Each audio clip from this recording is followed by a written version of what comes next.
Okay, man, we are live. So, guys, thank Hey, you. I know you're going to say that. All right, guys, we are at Mastering the Leadership and Navigating Personalities / Mental Health.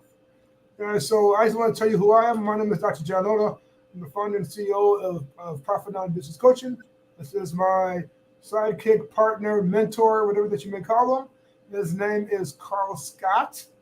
And I hey, want to do a little bit more of an interview type of concept with him because this guy okay. has been doing this stuff for the last 10,304 years, as you can probably tell by his maturity that he have.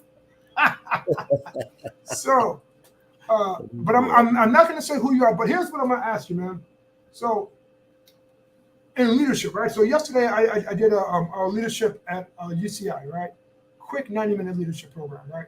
I want to Okay. ask you one small thing. What is the difference between leadership when it comes to training in leadership and development in leadership? All What's the right. difference between those two? Well, there is a big difference, even though they sound like they should be similar. But if you're talking about leadership training, then we're talking about someone who has some idea of leadership, some idea of the concept of being a leader. And now you're going to help them by training and get them a little better on. But now, when we talk about leadership development, we're talking about helping someone become a leader. They're not quite a leader now, but we're developing them into a successful leader. Those are two concepts that get kind of blurred together and they're not together. Okay, so yesterday I did training UCI kids. Some of the top kids. I mean, let's see, they are the UCI Sage Scholars Program, right? So Mm-hmm.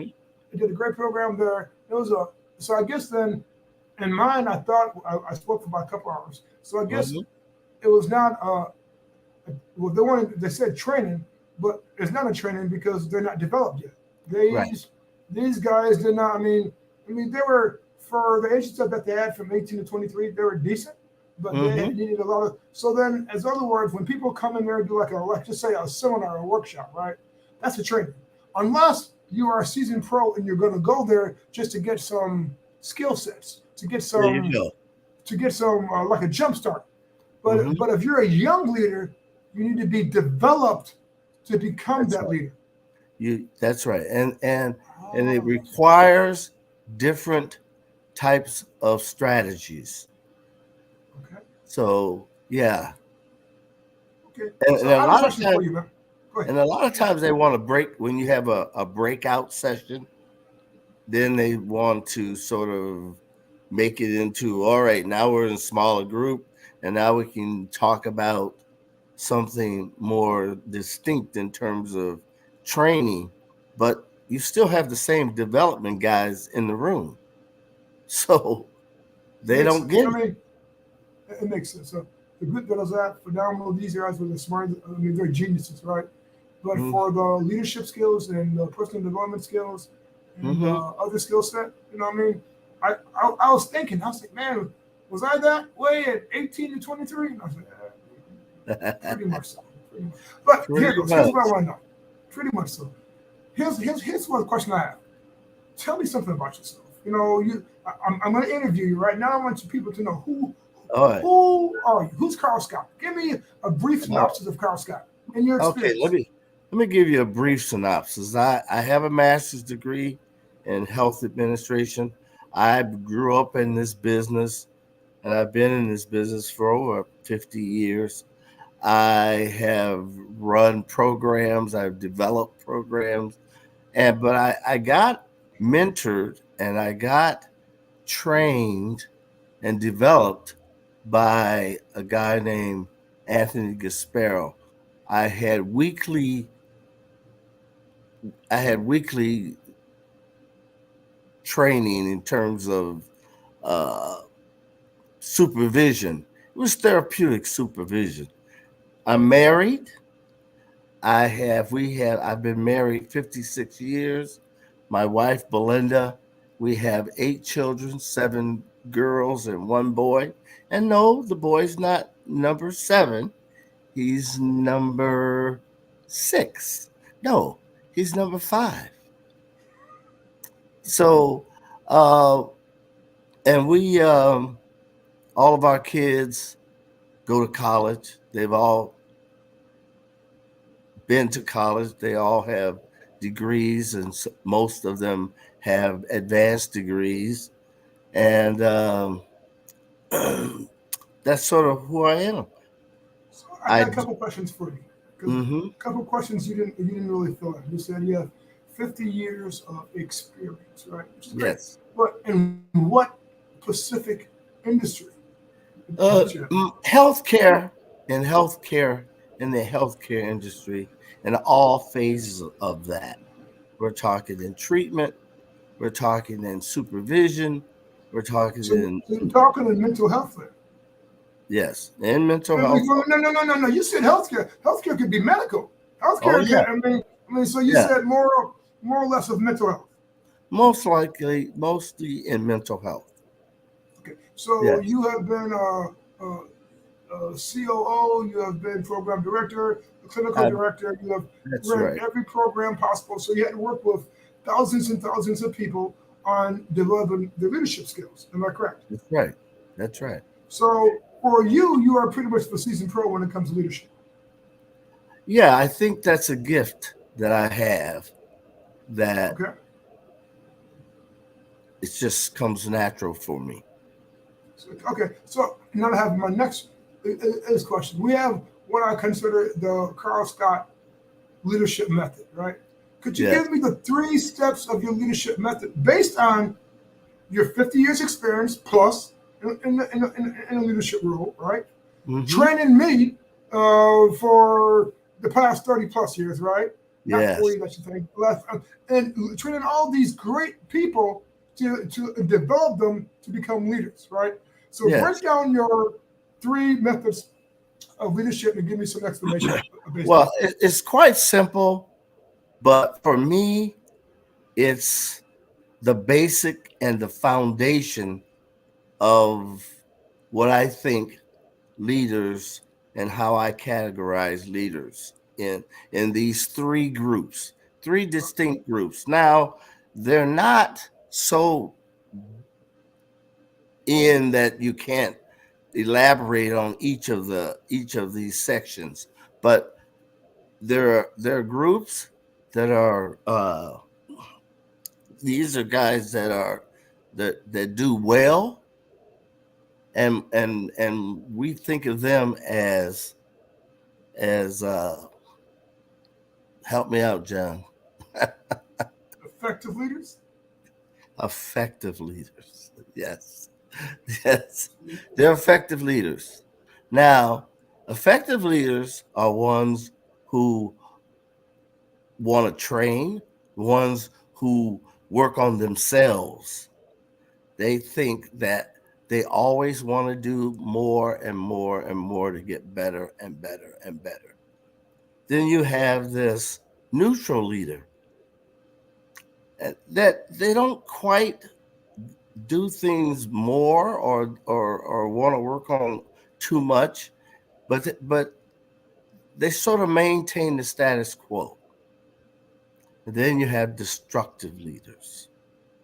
These are people who really make things and businesses and people worse off than when they came. So those 3 distinct, of course, no one wants to be destructive. No one wants to be neutral. We all want to be effective leaders. So I got a Well, question for you. Question. I have a question, right? So when I met you back in 1990, yeah. 91, I think Yeah. 1990, right? Oh Uh-huh. my God! Well, okay. When I met you back in 1991, I was working in Southfield, and my boss didn't want me no more after 3 years, Yeah. and she was going to throw me away, which I cannot see how anyone can throw away the skill sets and the talents that I had. But anyway, she's going to throw me away, right? Yeah. And you grabbed me Yes. and you develop me, right? Yes. So then the boss that I had who couldn't actually work with me, why I can tell you. So what type of leader was she? Was she an effective leader, a neutral leader, or was she was a destructive leader? She was between, and here's where I'm saying about the three sections.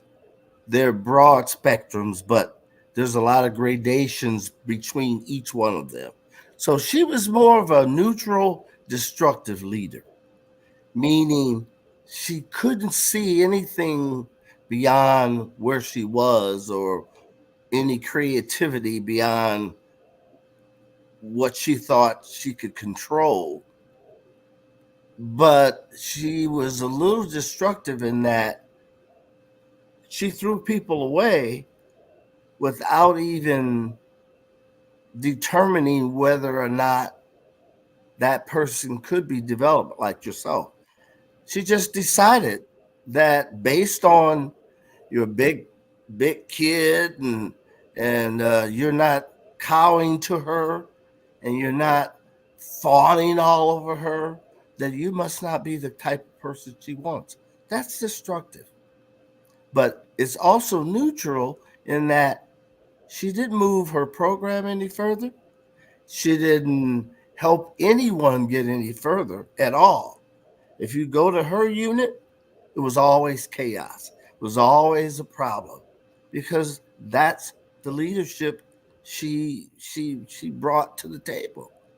So so yeah, that's sort of the way I saw her.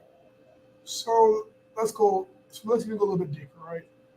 Parents, right? So we have parents, right? And there are three types of leadership, as you mentioned, right? So just say if a parent have a kid that controls the household, that the kid's a temper tantrum, I'll focus on her, and then we have another parent who is the kid friend. Then we have another parent who kids are doing extremely well. They're working on themselves. So then Mhm. I guess the first parent who have the kid running the house hold is a destructive parent. Am I correct? Well, yes, a destructive in the sense that they don't want to move things along, meaning a lot of parents don't want to be parents. They want to have a child, but they don't want to be the parent, meaning they're not going to always like what you say they need to do or how they need to proceed in life. So you don't want that job because parenting is a job. And if you're not willing to do that job, then you sort of let it go. And if and you know, and everybody listening knows, when you let a child do what they want to do, and here's what you don't know about that child that I've learned about that child doesn't believe you care about them. That child doesn't believe you love them. That child is trying their best to get your attention, trying their best to continue to say, see me, stop me, do something. Don't allow me to do this. But all you see is, I can't stop him. How many times have we heard, well, I can't do anything with Johnny. I can't do anything with him. He won't listen to me. Well, you've let it go too far. And you don't want to do the work that it takes to get Johnny where Johnny really wants to go. See that I firmly believe that children want to do better if they get the right environment, the right and it's work.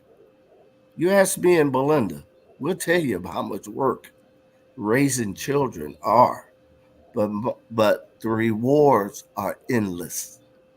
The rewards of doing this hard work is we sit sometimes in our green room and have a wine and sit back and think about how wonderful it is to call up a child who's out teaching, who's out building, who's out doing wonderful things at a high level, hey, and we can look at ourselves and say, hey, we helped that happen.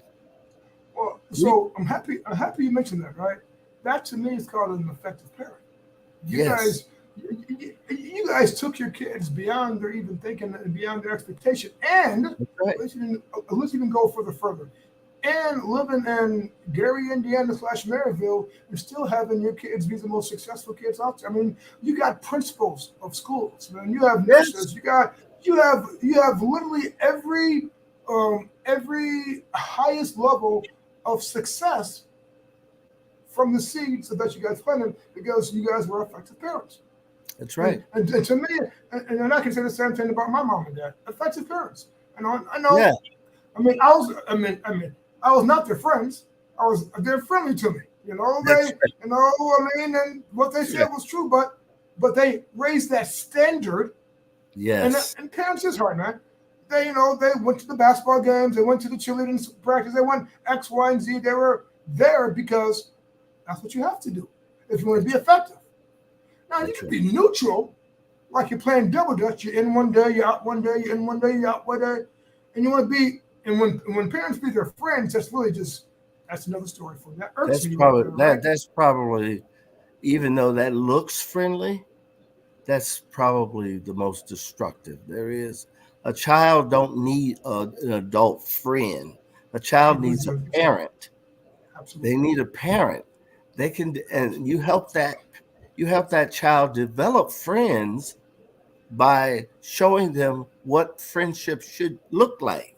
But you can't Absolutely. become their friend, Absolutely. because even now I have children who are in their 50s, and we still give them advice. We You're still supposed to. help them work through things. But now my son and I can go play golf. My son and I can go hang out, which we do on occasions. So it's wonderful. All my kids come over, and it's a misnomer that you think your child's going to hate you if you make them do this or you make them do that. They don't like you at the moment. No, but my kids love us. They tell us that.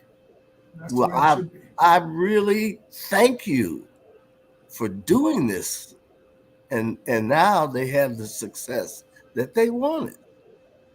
And I have a now, question for you.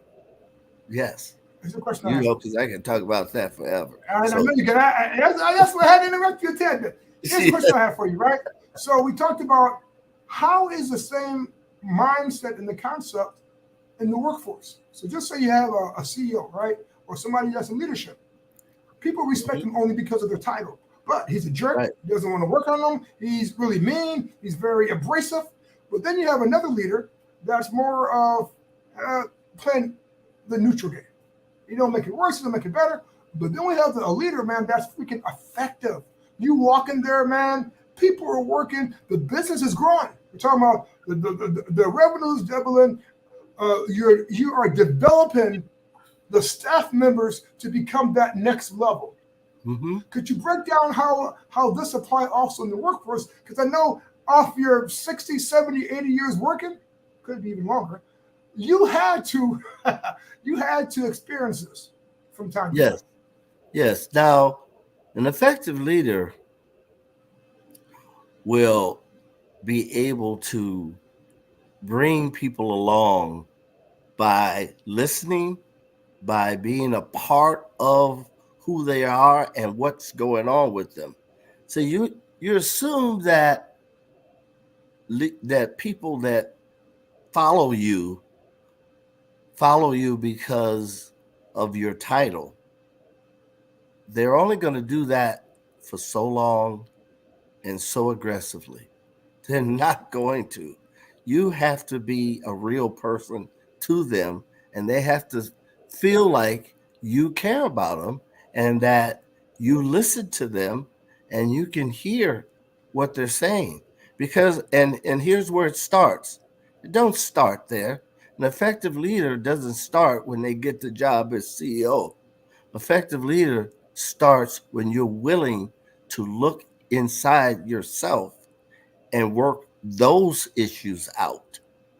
That's what effective leaders do. They're willing to look inside and say, I have these sets of problems I need to work through. And you work through them, and you're and then as my mentor always said to me, is that the deeper you see inside, the clearer you can see outside. Now that's a weird kind of thing when you think about it, but it's like a mirror.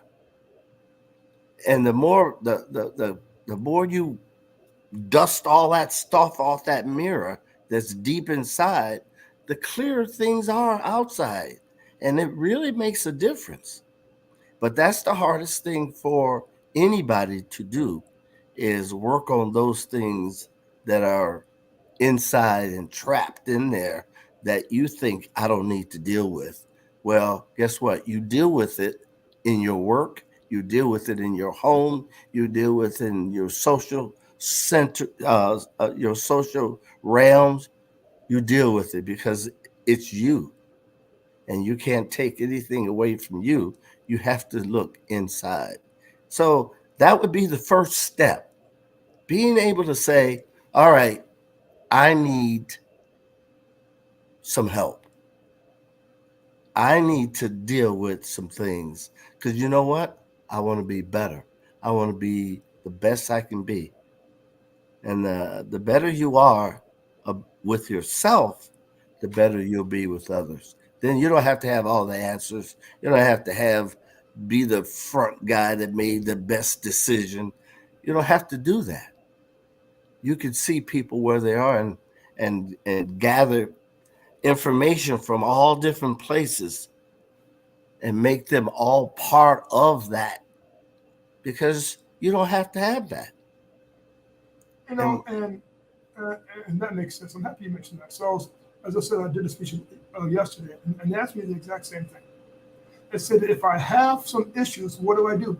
And I said, you guys know Michael Jordan? Nobody raised their hand. So, do you know Kobe Bryant? They said, yeah, we know Kobe. I said, okay. When Kobe was playing basketball, the reason why he was so great is because he practiced on his gaps 4 times a day. mm-hmm. I says, now, if you know that you have some issues, how many people in here are working on some stuff? And no one raised their hand. I says, if you find some issues, that's when you need to start working on your stuff. Just like you said, Carl, you need to look inside of you. Okay, where's my gaps at? How can I close these gaps?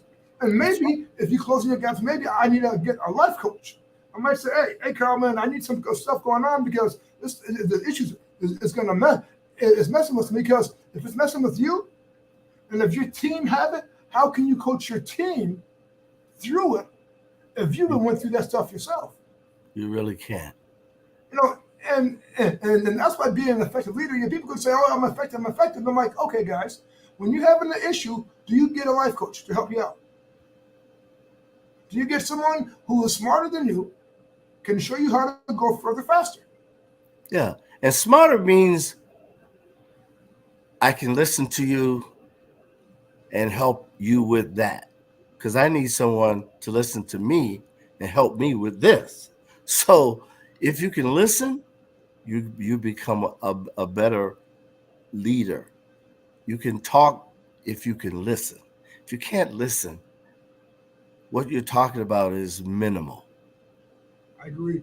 And as you always say, Carl, for the last 30 some odd years, John, if you can't follow, you can't lead. That's right. That is the truth. You of the tell matter. me that. So one time I was talking to you, and I said, okay, Carl, I have to teach you this. Are you okay with this?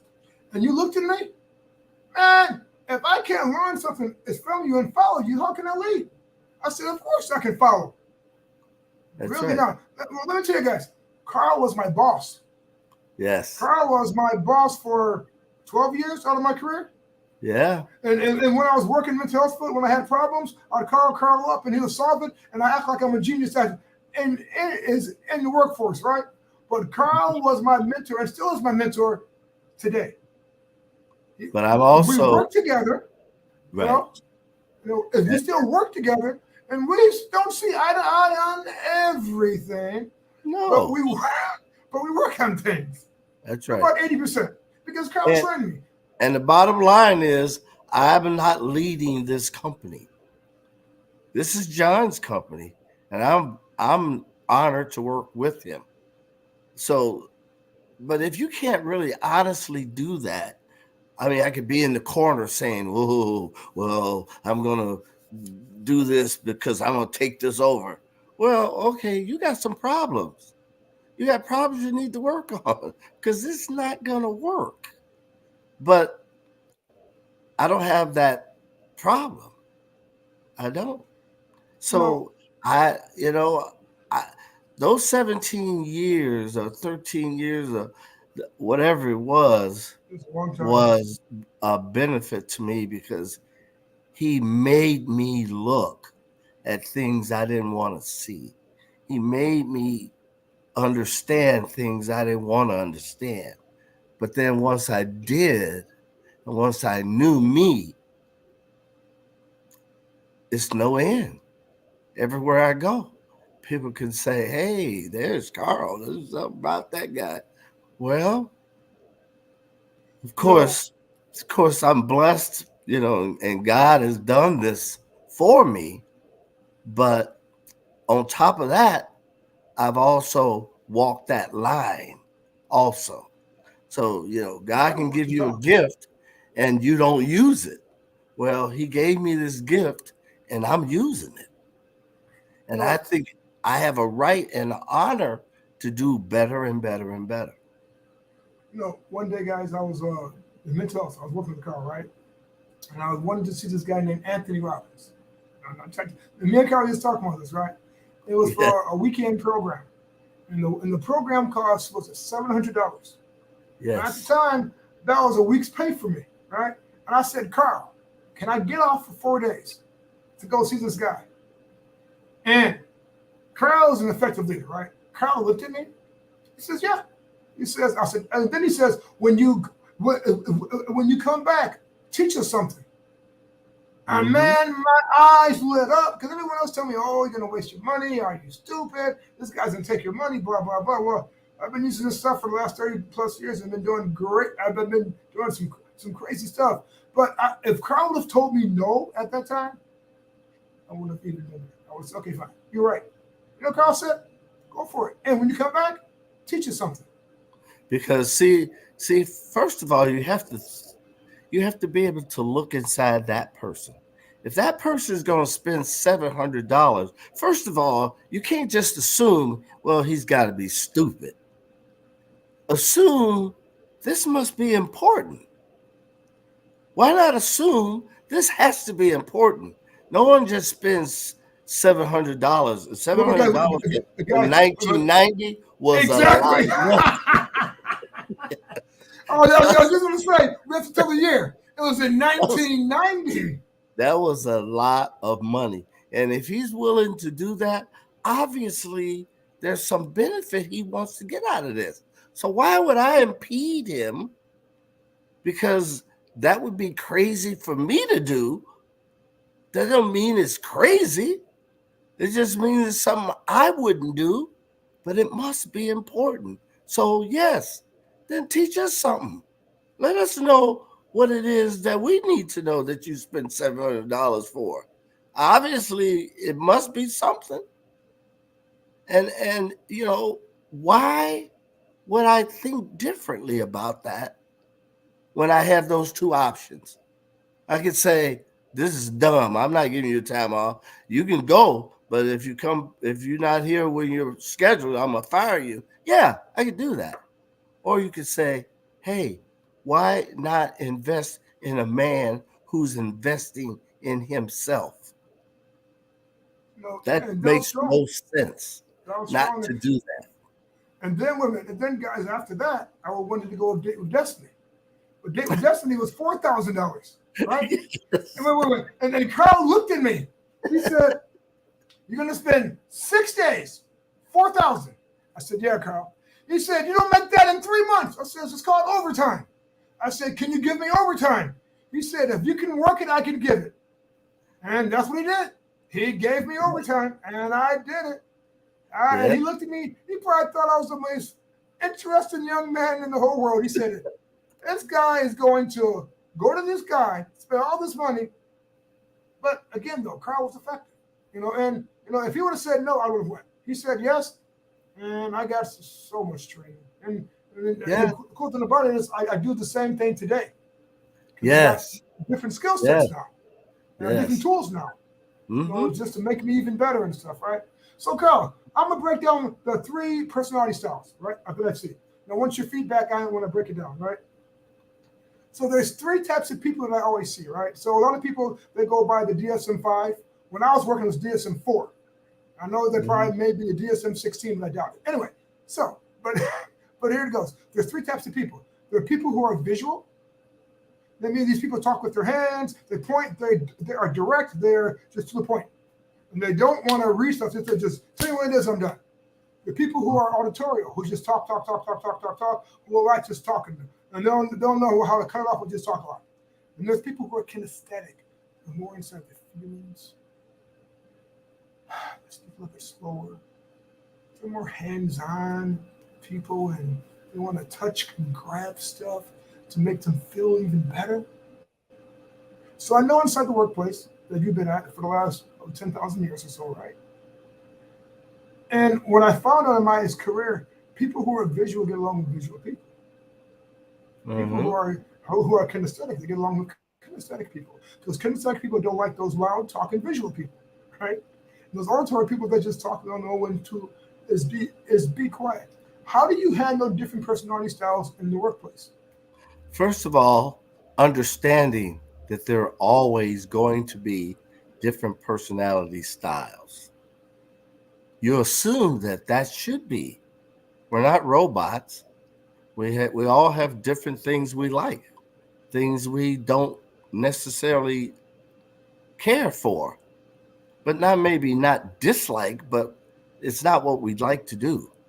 We if I'm kinesthetic, I'd like to, okay, show me the contract. I want to sit down and go through the contract, and then after I do that, I'm okay. Well, if a guy just wants to hear what the contract says, I don't want to read the contract, then you make sure he understands the value of that point, but what could possibly not be a benefit to him if he only knows what I told him. But if that's how he works, then he has to know the positives and negatives of that. You don't want to read the contract? Okay, well, I'm going to tell you everything because it's my duty to make sure I tell you everything. But could I tell you everything? I'm not sure if I could. There might be something I missed. So I have a question for you, Carl. I'm curious now. What are you? Are you visual, kinesthetic, or auditory, or all 3? I think I'm a little bit of all 3, but what I like is to touch it, to know it, to read it, to discuss it, to strategize about the pros and cons, to SWOT it. I'm that guy. I'm the guy And who you're right. needs to SWOT it. You are. I agree with you. To be an effective leader, you have to be all 3 of them, and you are, because you can really you can enter anybody's world. But your primary one is kinesthetic. Now, here's how I can be the other 2. I trust you, and you tell me so and so and so and so and so and so. I don't need to go back and say, well, bring me this or bring me that. So it's a trust factor on the other things. But if in many times we have been in projects where we needed to know stuff, and you're moving 1,000 miles a minute, and I'm trying to pull you back, saying, I was just gonna say that one. Wait a minute, man. Wait a minute. I was just going to say that one right there because that's going to be my next statement. I said it because I'm so hyper visual. Sometimes I Uh-huh. talk to Carl say, "What did you say?" And I have to stop and go, "Oh crap, I need to go in my kinesthetic mode." So I Uh-huh. slow down about 40% Mm-hmm. and I speak again because Yes. I know that Carl's in that kinesthetic mode. Because when I hit Yes. to my hypervisual mode, he's like this. What did you say? Oops. That's right. That's right. You're absolutely no. You're absolutely right. So Mm-hmm. in your career, you've been you've been a CEO Mm-hmm. for over a decade. You've been a COO. You've been a lot of these different things, and you have coached a lot of the CEOs, the C Mm-hmm. suites. You have done a lot of stuff inside your career, right? Yes. Um, One of the reasons why that I thought it was a great partnership for us, because when I was going through my stuff and being running places and hospitals and clinics and shit, you were really you were there, right? Mm-hmm. And I know that we have this a program for like a fractional for leaderships for CEOs Mm-hmm. and for C suites to teach them these three components of That's becoming right. if they are a neutral one, it's easy for a neutral one to become an effective one, right? That's right. It's also great for an effective one to even better, right? A destructive one, we can work on them. It's going to take a little bit more time if they have enough leverage. Because as you know, when you have enough leverage If on a a person, that's when they change. if a if a destructive leader wants to change, we can help him. Absolutely If a destructive leader doesn't want to change and doesn't think he's destructive and don't think he needs anything, then that's a problem. right. You know, so we have two different programs, right? First, I'm going to talk about the program that we have with the C-suites, Yeah. the CEOs, the COOs, anybody who's really in a leadership position, you know. Yeah. So the program that we have is we'll coach that person through it, or if you need for us to is to be that person for you, to help you out and to help you navigate through the challenges of the personalities and mental health stuff and becoming an effective leader. We can help so we can do that. If you need us to coach you through those processes, so we can do that as well. We can even be a CSO, a COO, a CEO, anything dealing in the C-suite can actually help you become that better leader. Because I've seen that in the last 29 years, right? I've been having the honor. It's been only an honor, guys. Working with some of the titans from Anthony Robbins, from Chet Holmes, Mm-hmm. all the rest of the guys, right? I worked with over 10,000 CEOs in 29 countries, right? And I've seen almost the same issues, right? And here's the same issues that I normally see: sales, all right, marketing, operation, management. It's the same issues all the time. And what we hit on most is the behaviors in the workforce. That's right. A lot of people they That's can't right. deal with the behaviors in the workforce, and that's a hard one. Because as what Carl mentioned earlier, if you can't work on yourself, you don't know Mm-hmm. yourself. How can you help anybody else? You might be No, great at being the CEO, but you might be terrible at actually working with your employees. right. Because see, the three things that I think that I tell people that I work with is that you have to be fair, firm, and consistent. Those are three elements that are very hard to incorporate into one issue. You got to fire somebody, be fair, be firm, and be consistent about how you treat that person, whether you're hiring them, firing them, mentoring them, supervising them. Always be fair, always be firm, meaning don't get wishy-washy saying, well, today I like you and tomorrow I'm gonna fire you and the next day let's go have a beer. No, be fair, be firm, be consistent. And if you do that, That's a great model. you'll be an effective leader. You'll learn how to manage that. I tell all my directors, all the directors knew that. Yeah, Carl, be fair, be firm, and consistent. Yeah, but you have to show me what that means. You can't just tell me that back. You got to show me You gotta walk your talk. how are you being fair, how are you being firm, and how are you being consistent. And I think the fair part is huge, especially in the workforce. They're gonna have some people who like somebody else or like somebody better or someone that's gonna relate to them. They That's could be right. visual, auditory, or kinesthetic, and they connect with them in a different way. The bosses that I like the most is the one who is fair.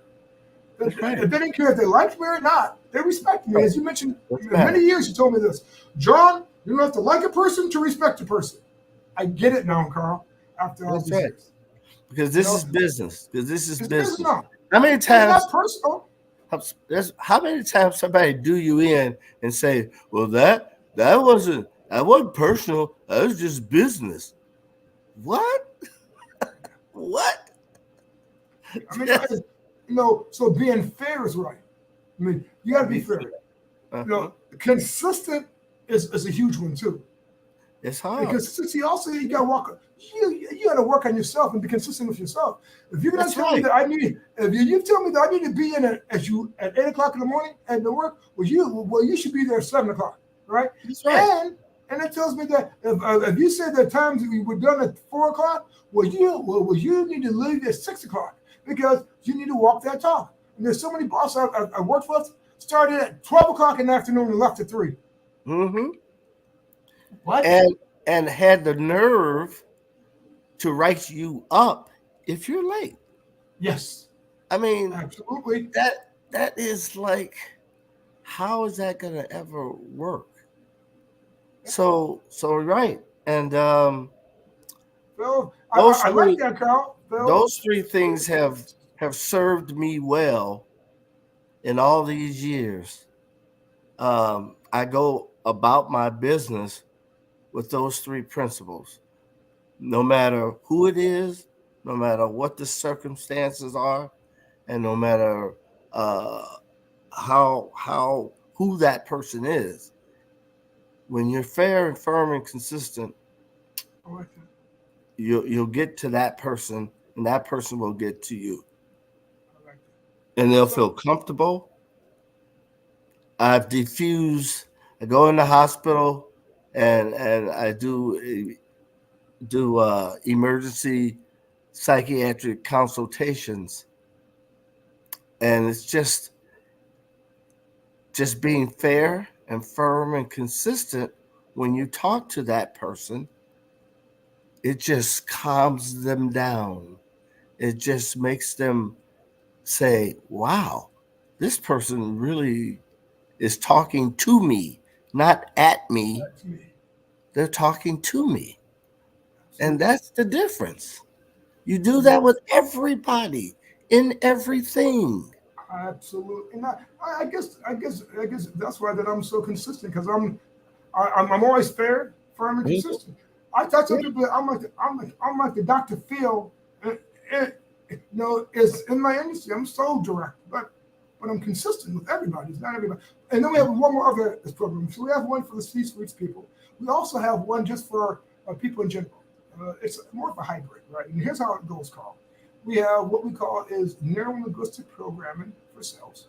So it's NLP for sales, closing more 30% more deals. We have business coaching. We have time management. We have leadership with you, of course, and we also have what we call is estate planning. Right. Mhm. So what we did for this one, we have like a mini course. When I get done with this program, I'm going to actually put it down there. Mini course free of charge, and we'll get you in so you can experience what it is. And this is Mhm. 3 crazy hours of great information, great stuff. If you're in sales, guys, we'll show you how to close deals by 30%. If you're a bobblehead, you need some time management, we have a time management system as well. If you're business coaching, you want to grow your business, we have that as well. You want leadership, working with Carl and I, we have that as well, working with also the behavior challenges. And we have a bonus one of estate planning. Imagine making all this money or not making money and something would happen, do you love your family enough to take care of them, to have your estate in order for them? I had recently, Sunday, a good friend of mine died, motorcycle accident.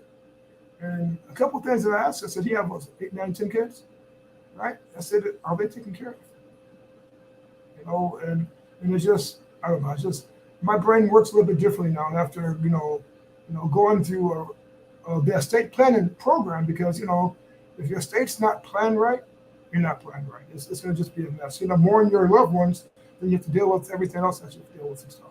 So, Yeah. and that's just to me.